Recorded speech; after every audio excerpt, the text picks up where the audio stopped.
If you're having trouble accessing your Yahoo Mail account due to security checks, follow these steps to restore full access. This guide will help you navigate the process efficiently. Step 1. Visit the Yahoo Sign-In Helper. Before starting recovery, use the sroc.com link in the description to open the account recovery checklist generator and make sure your verification details are ready. Step 2. Enter your information. Input your Yahoo email address or mobile phone number associated with your account. Click Continue to proceed.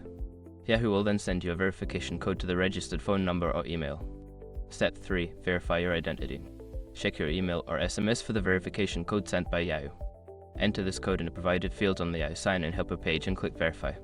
Step 4. Reset your password. Once your identity is verified, you will be prompted to create a new password.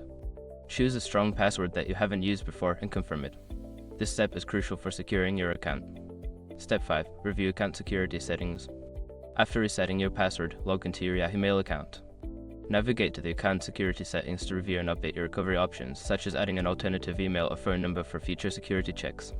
By following these steps, you should be able to restore full access to your Yahoo Mail account. If you encounter further issues, consider reaching out to Yahoo customer support for additional assistance.